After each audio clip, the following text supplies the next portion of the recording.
Hello everyone. I'm creating this video to prepare to help you prepare for Microsoft Office Specialist um, exam for Microsoft Access Expert 2019. So in this, I'll be covering basically four topics that are from this content: manage databases, then create and modify tables, create and modify queries, and then modify forms in layout view, and then reports. So actually four things. One is tables, queries, forms, and reports. So let's get started with manage database. For this, I have already taken a file that I'll be working on. Um, so my goal is to cover just the most important topics that you should be working on for your practice for the MOS. And let's get started. So for the tables, I'll start with the tables first.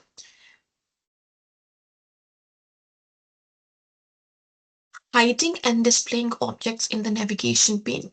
So there can be a question that asks you to unhide an object in the navigation pane. First of all, this is the navigation pane. If all of the objects are not visible, you can click on this arrow. This is the filter, and it says all access objects as of now. If you want to see just the tables, you click just on the tables. You want to see the tables and their related views, basically the tables, and based on the tables, if any other object was created, then it opens those. And then, of course, all. You can click on all access objects if you want to see all of them at the same time.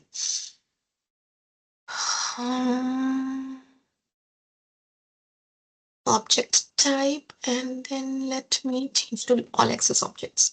Now, let me just hide a table first, and then I show how to unhide it. I'm going to hide the orders table.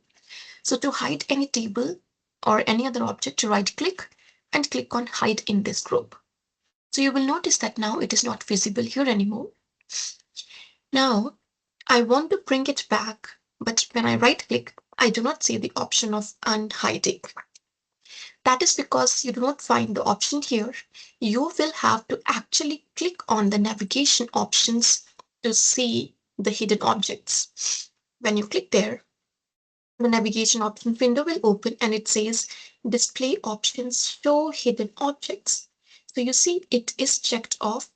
It is not checked on. That means that you cannot see the hidden objects. So I check this box and then I click on OK.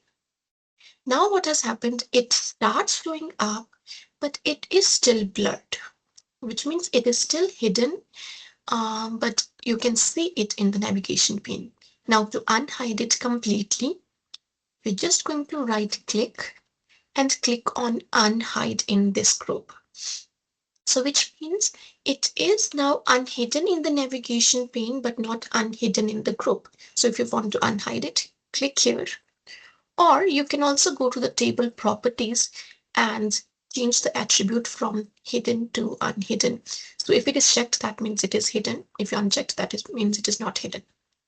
Also, you can be asked to add a description of an object. Now, some students get confused, confuse the description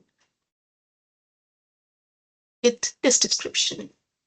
So these descriptions that you have in the design view are for the individual field names. But if you want to add a description for the whole table itself, then this is not the place where you add the description. You have to add the description by right clicking, going into the table properties, and add the description over here.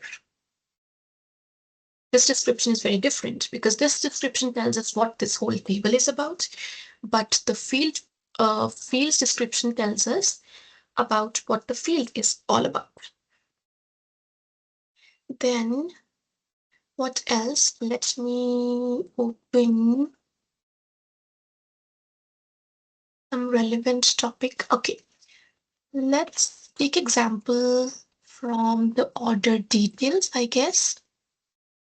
Or actually, let's take the products table, for example. Now, this is a very common question that you can see. This question is on data validation. Now, the question is that you want to apply data validation rule on this field such that it just accepts the value that are going to be greater than 0 or greater than equal to 0 and less than 10 in this case. Because you know that normally you do not keep more than 10 items on hand and it cannot be negative. Either you have something or you do not have something. It cannot be in negative. Also, you want that the value should be a whole number. So the question is apply data validation rule on the on hand column for which the value should be greater than equal to 0 or less than 20, less than equal to 10, and it should be a whole number. Whole number means that it cannot be in decimals. So it cannot be 9.5 something, right? So for that, to apply data validation rule, I go to the design view. I click on the on hand field name, and this is where you will have to go. That is validation text and validation rule.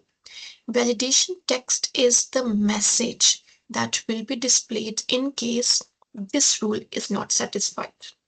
So my text is going to be add a whole number which is greater than equal to 0 and less than equal to 10. So this is the rule. So if this rule is not satisfied, then this text message is going to be displayed. Now what you can do here, so my rule is greater than equal to 0, and here itself you can type and less than equal to 10. When you do that, notice that the and word will change to uppercase automatically because this is a keyword that you can use in the rule. Or you can also go here on these ellipses and then the expression builder box will open, and here also you can write whatever rule you want to write. That is one thing, but I want to make sure that it is not a whole, that it is not a decimal number. So I change the data type to number. This is long integer. Now let's go back, save it, and I'll just go in any of the fields and enter something. For example, I say 11. You cannot enter any value greater than 11. It will give you this message. Notice this is a message that you typed in the validation text area. Now, if I type 9.5, notice that it automatically changes to the whole number, which means they will not accept any decimal values. Similarly, you can add the default values also. If you want that the default value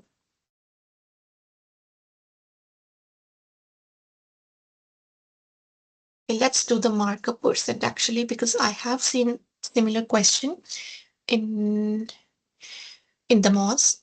So I want, one is already done. I just remove it first.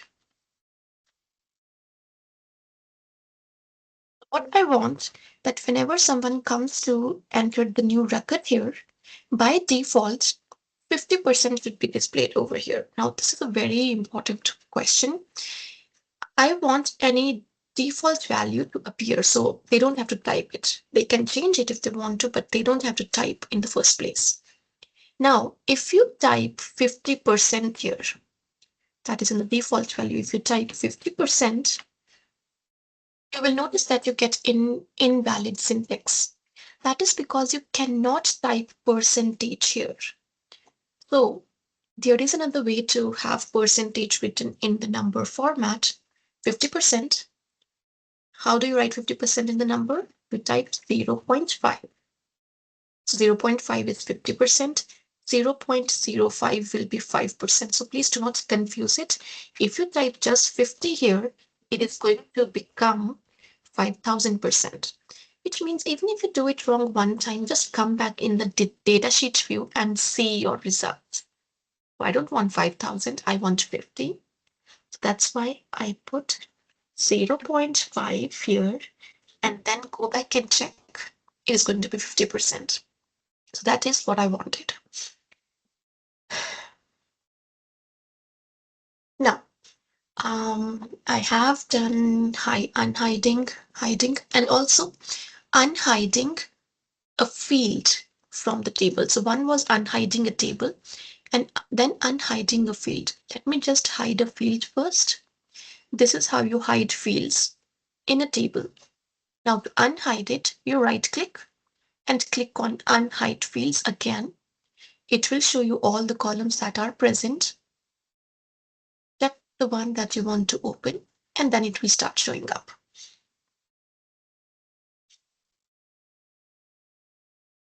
Okay, let's then go to the relationship window. Now this is again the whole concept of relationships. Why we used relationships in databases? Um, Instead of having long spreadsheet like data, I have some data in one table, then in the other table. And then what I do, I create relationships between those tables so that I can take some data from each others, right? So that's my goal here. Now, how to create a relationship? I have created this relationship. Um, you see these keys actually. Before that, let's go to the relationship window. Not the relationship window, the table, and I'll tell you what is the primary key. You can think of the primary key as the field that is unique mostly all the time, and it tells you what this table is all about. For example, in the customers table, you will find all the customers information. In the order details, you will find the order information, and so on. So in the customers table, this is the value that is going to be unique. And this value, this ID, will be present in some other table also. Notice that all the values are going to be unique here. Then there are some other tables in which you will find this. Let me just find it quickly. Customer number. Okay, this one. So if you see in the orders table, you have the customer number here. But this whole table is specifically about orders, not customer number. Customer ID is something extra that is provided in this one. And you can see there are some IDs which are being repeated somewhere. For example, C1. So this is the first customer. This is again the first customer, which means the same customer has taken more orders from your company. So we can just link the customer number with this customer here. Let's go back to the customers table. How do I assign the primary key? You select the field on which you want to assign the primary key and then click on primary key button and the primary key has been assigned. Now I can use this key to open the other table, to open the data from the other table. Now let's go back to the relationship window. This is the customer ID. I want to get more details from the orders table using the customer ID. So that's why I linked customer ID to customer ID. Now please note that in this case, both of the field names are exactly the same, but they don't have to be exactly the same. What has to be the same common part is the data that is in these fields, which means that even if it is not customer ID, it is customer number, and other one is customer ID, they are still going to be linked. The reason is because the data in those fields is same. It is common in both. So that's why it is going to be okay to link both of them. So what I'm trying to say is, do not look for just the common word, look for the common data that you have in the table. And then I enforce referential integrity. So relationship type is one to many, which means the customer number is occurring just one time in this table, but it can occur many times in this table. And they will just show this automatically to you. So you don't have to remember it. You'll just see it. If the customer number is occurring only one time in this table, then it will be 1 to 1. That means one record for each customer. Enforcing referential integrity. It means that the whatever you are using in this one is going to be present in the other one. So, and if you type anything else outside of this customer number, then they will give you some error message that says that you typed a customer number in the orders table that actually does not exist. And for the cascade update and delete, if your customer number is updated in one, it will be updated in the other. If it is deleted in one, it will be deleted in the other. For example, if you delete the customer number 2 from the customers table, they will delete all the records from the orders table that are related to customer number 2. And then click on create. This is how you create relationships. Now there will be a question, there can be a question in which they ask you to change the join type. Now they won't actually say you to go to join type and change it. They will say something like,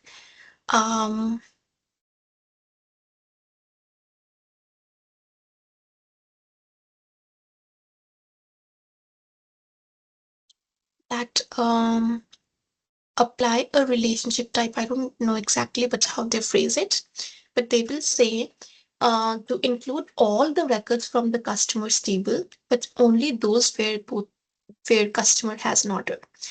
Which means now if you create a query, so I will create a query to show this example to you. This is actually very really interesting thing. I'm going to create customers and the orders table. And then here I take the maybe customer name, customer ID and name. And then here I take the order ID and order date. Okay.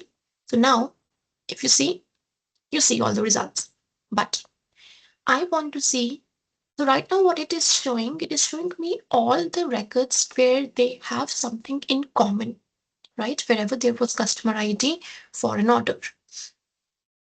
What I want to see is, I want to see all the customers here, no matter if they have placed any order with me or not.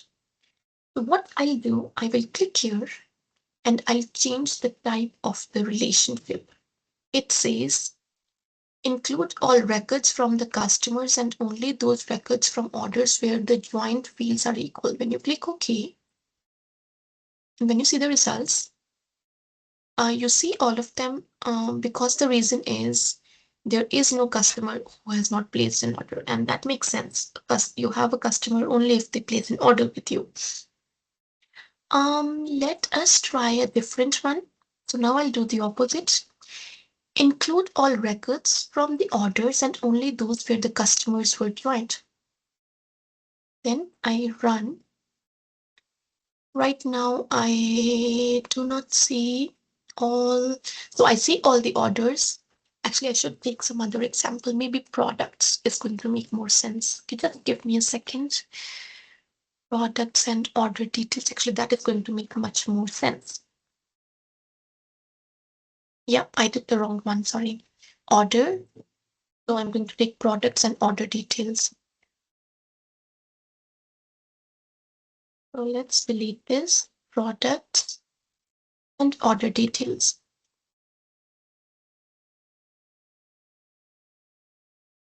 This is the order ID. Then this is the product ID and product name. So So now, right now, what is selected in this type? Second, that says include all products and only the orders where there is a joint relationship. So which means it is going to show me all the products that I have, but will only show the orders which there is a relationship. So if you notice the product ID ceramic mug, nobody has placed an order for it. So I get to know that I have a product for which there is no order detail present. Same for these cups and so on. Similarly, you can change it by clicking here, join type, include all records from order details, and only those where the products, I think. In this case, you will see all because you can place an order only if the product exists. So if the product does not exist, how can you place an order? How can it have an order detail, basically? So you will see this type of question in the MOS. All right. And then if you are asked to set a foreign key, now in the relationship window, it is just some type of language that you use. If I say, in this case, that to make the customer ID in the orders table a foreign key, it just means that you have to link it to any other table in which the customer number is actually primary key. Because in this case, this is primary. Whichever field's name the primary is linked to automatically becomes the foreign key. So it just means that you have to create a relationship with any other primary key. That is what this means.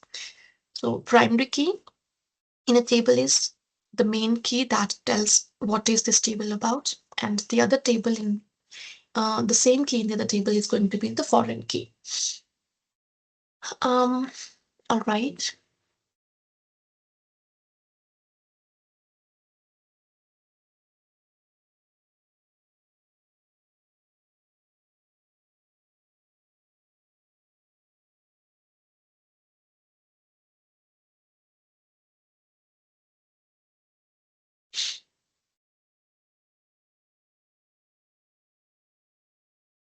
I think that's it for now.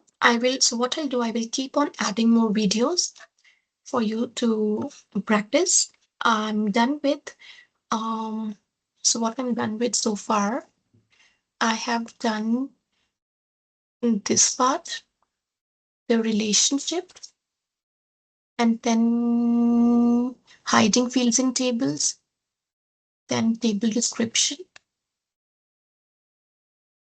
And then I have also done the validation rules, default values. So basically, I will have to add more videos here. So please keep checking. I will add more videos very soon.